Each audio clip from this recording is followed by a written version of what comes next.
Welcome and thanks for tuning in, guys. Today we got something exciting for you. I've got a heat exchanger from XRT that I'm going to be installing on my Riot3 and two-stroke 300 KTM. Excited to try this out this season. Temp management has always been a pretty big challenge for the two-stroke, and with this system, I'm told and I'm hoping that it'll provide consistent temps throughout the winter in the snow environment that we run our snow bikes in. Traditional radiators don't really get the job done, so this is the approach that should work the best for us in theory, and we're gonna give it a go. So I'm here at Lone Pine today. One of the guys the guy that helps me with my suspension work, and he's loaning the shop to me to help install this kit, and we're gonna show you what it's all about, what the process entails in order to get a heat exchanger on your snow bike. Let's go.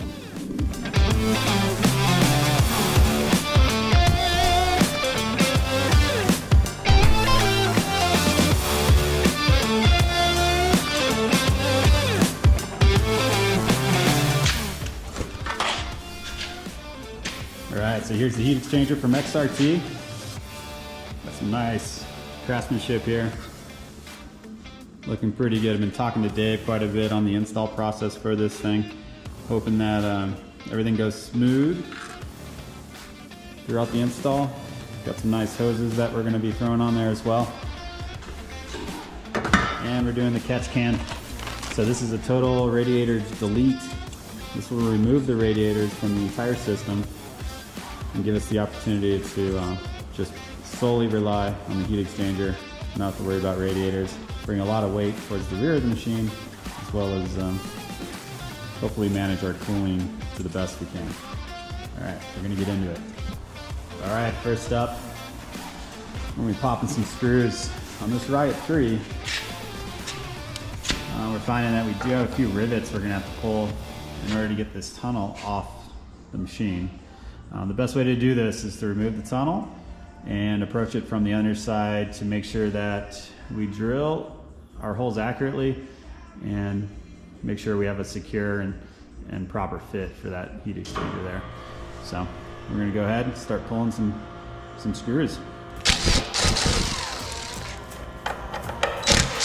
One thing that's kind of nice on these new Timbersled kits, there's no loose nuts on the back side of any of this, so you can just pop these bolts out. This is a 13 mil bolt.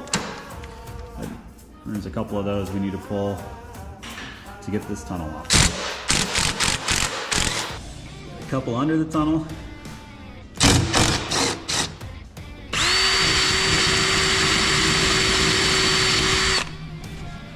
There we go. All right, so we remove all our Torx bolts. A few of our 13 mil, as well as the one on the bottom. Underneath here, underneath the tunnel, there's two on each side. And you've got these 4 rivets. Once you get those out, you can remove the whole rear bumper assembly. And now our tunnel is free. And we can start working on attaching our heat exchanger. All right, our tunnel is removed.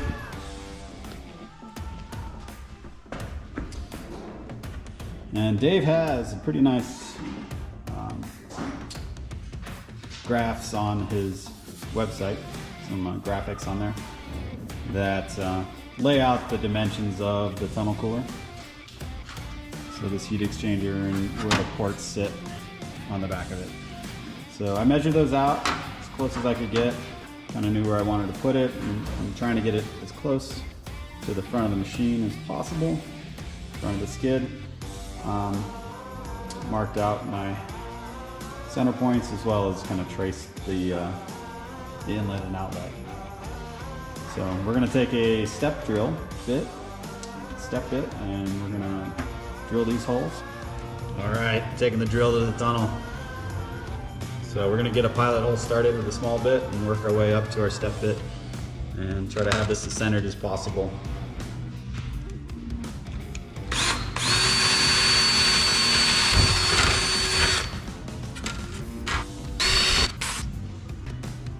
Move on to the big bit.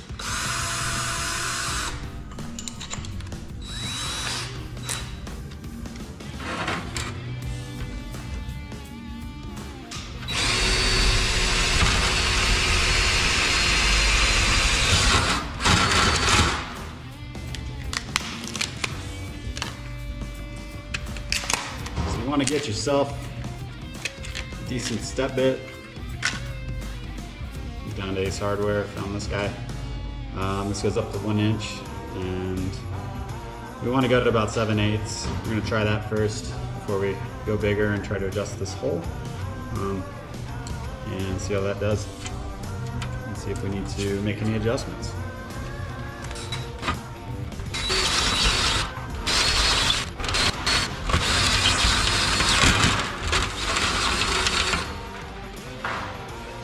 Okay.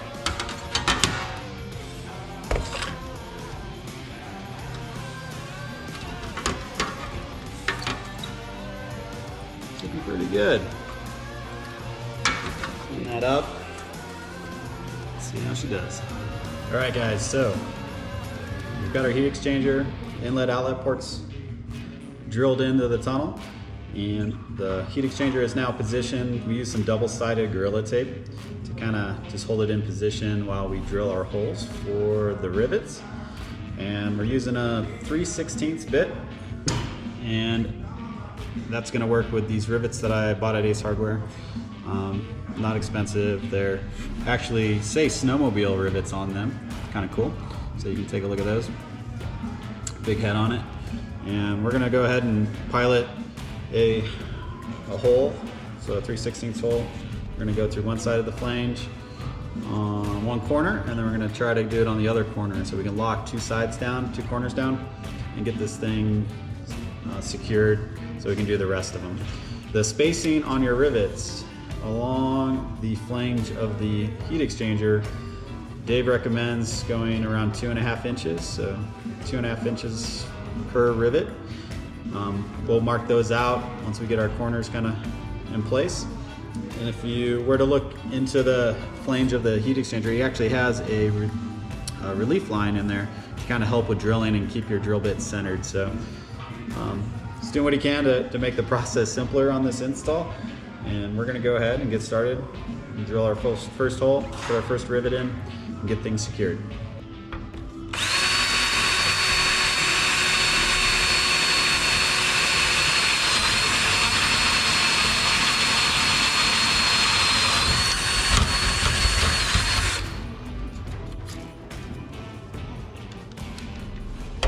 There's one.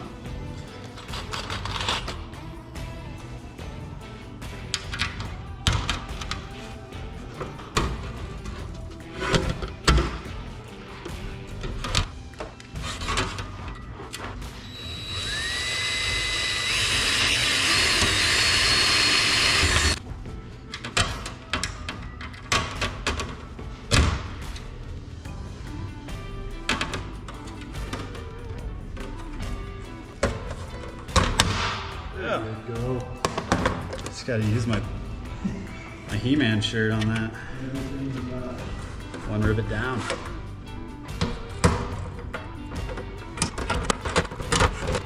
Got power for this. There we go. Watch your eyeballs. So we got two corners done on the install of the rivets. Pretty solid. We're gonna go ahead and drill the rest of our holes and get the rest of our rivets installed.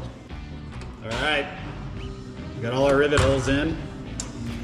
One thing you might notice is you're getting some burrs on the top of your tunnel from where you punch through with the drill bit. You can go up to a larger bit and just do a little cleanup on top of those, so your tops of your rivets just sit nice and flush on top of the tunnel. So I'm going to go ahead and do a bit of that.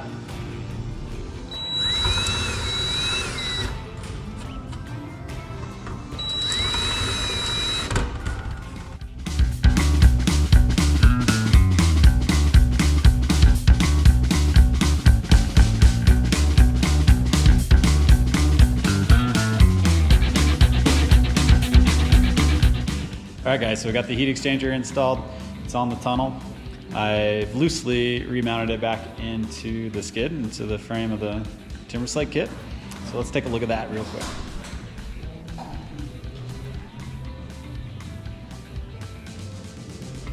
So one of the things you want to make sure when installing one of these is that you have proper clearance between your track and the actual cooler. So you can see in there's well over an inch. Looking pretty solid. Should be good to go.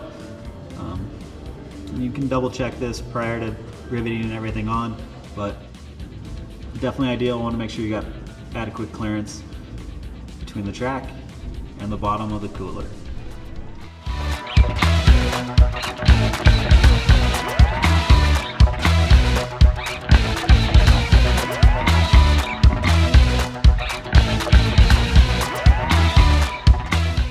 All right guys, so we're mounted up. Got her all bolted back together. Everything came together pretty clean. It was a little daunting at first looking into this project and seeing what I had to do.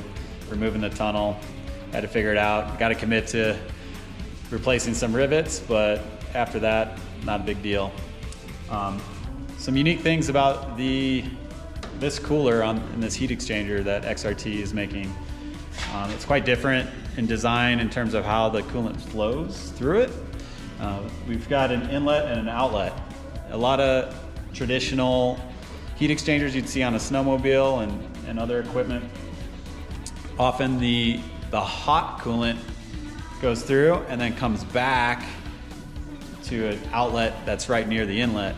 And often the coolant is going through a channel right next to the hot coolant's going right next to a channel with the cold coolant. So you're not getting that efficient of heat transfer and cooling. So his design, it's all one channel. So you have an inlet and then you have an outlet. So you're maximizing the cooling efficiency of the cooler and getting the most efficiency out of it. It also allows them to make a smaller cooler. These are around like 14 inches or so. I think for his standard size, but he does make larger ones for bigger bore two-strokes or bigger bore bikes that might need additional cooling. So cool product. So we're now mounted up. This is the hard part. Now we're going to get into just running our plumbing, our hoses to the thermostat and any accessories that you might have going in there. So we'll get into that next. Before we get into actually plumbing this into the radiator system, we're going to want to remove our gas tank, our seats. Not a bad idea to also pull your air box and intake track just to free up as much space as you can to make sure you're routing everything appropriately and kind of have your intake in place, how you're going to set the bike up for snow, so you know exactly where you want to put the hoses and keep things away from certain heat or pinch points, things like that. So we'll go through that process here and get back to you once we have the bike disassembled.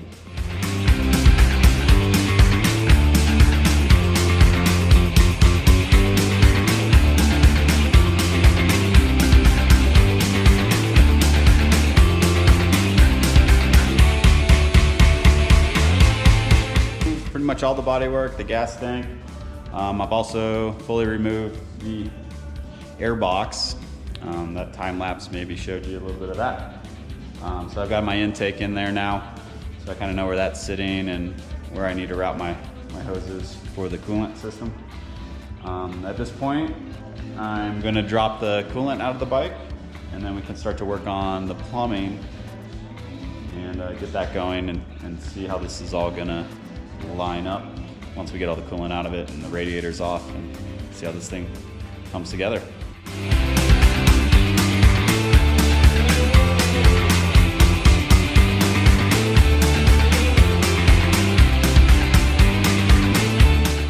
Got our coolant out. Now we're going to move into the radiators. We're going to pull the radiators and all the hosing and the plumbing of the original system, because we're going to entirely replace that with the XRT heat exchanger system. So I'm going to go ahead, remove radiators, remove all our hosing.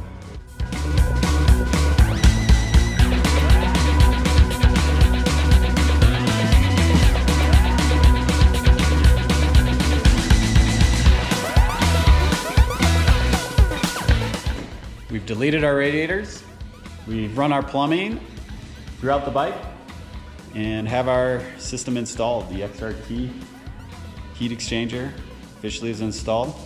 We're gonna run you through a little bit of the routing, which seemed to work the best for me on my 2019 300 XC KTM.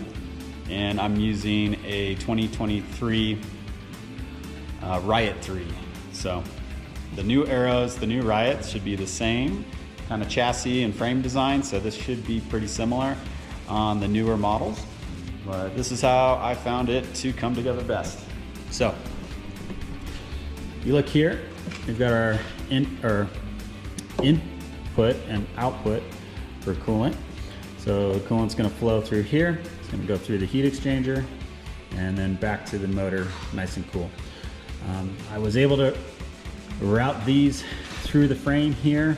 Not really any sharp edges along here. There was one down here where it was going to be contacting, so I added another piece of heater hose down there and zip tied it on and to hold the two hoses together nice and clean. These are PEX fittings, a 3/4 inch PEX fitting brass, so just a couple hose clamps to hold that on, but turned out nice and clean there for those. Along here, again, some zip ties just to keep things nice and clean. No sharp points anywhere. Up next to the carburetor, should have plenty of room for the exhaust system throughout the bike and no contact points. Up and over the motor mount stay here. And another PEX brass fitting here, 3/4 inch into here. So the cold coolant's gonna flow through here and then back into the intake into the motor to cool the motor. This is our reservoir bottle here. So here's my thermostat. So coolant coming out of the motor is gonna come into here and go through this bypass and then into this bottle, which will be full of coolant. And until that thermostat opens, the coolant will just cycle through here and back into the motor, keeping temps warmer. But once that thermostat opens up, you're gonna see coolant flow through that hose along here and back into the heat exchanger where it gets cooled and then pumped into the motor through this line here, and it'll cool the motor that way. So I am looking at running some kind of insulation. It's kind of the same stuff you put on your windshield on a hot summer day. You can buy it just in a roll. And the goal with this is to fully enclose the motor so that the heat exchanger is doing all the work. We're not relying on snow contacting the motor to cool the motor. We should be able to get away with just the heat exchanger to cool the motor. It'd be a much more controlled system. That being said, we need to make sure the motor is totally enclosed and we're not introducing snow into the motor and getting spikes in temperatures that way. So I'm also going to build an enclosure back here. It's going to keep snow from flying off the track into the motor until we get out in the field and really test it to see if this is ideal or not. We'll let you know for sure, but this is a clean routing I find, and what's going to work for me for my first go on the snow. Next steps here. Gonna fill the system with coolant. There is a pretty specific bleeding process that XRT recommends. You can find that on their website. As we look here, the tunnel comes upward at an upward angle, potential to have a air pocket in the tunnel, the heat exchanger in the back here. So you need to make sure the front is elevated and that you're getting that system bled efficiently. So it may take a few bleeds, cycling the bike on and off and getting that coolant moved through the motor. If you can raise the front end, do that. You might be able to compress the rear end, get the air bubbles out that way too. So we'll go through that process, kind of let you know what's working and show you how it's done. So we've bled the system, ran it last night outside and changed some angles on the bike to make sure I tried to get as much air bubbles out of the system. Definitely it burped quite a bit. We're ready to do our official first test ride on this thing. Pretty excited, so I am gonna head out today. Buttoned up a few other things on the bike, such as the engine jacket, got the bodywork all back on, fully enclosed, the motor off front and back, trying to keep it isolated so the heat exchanger is doing all the work. That is the directions from Dave at XRT. So we're ready to test her out. Pretty excited about it. We'll see you on the trail and see how she performs.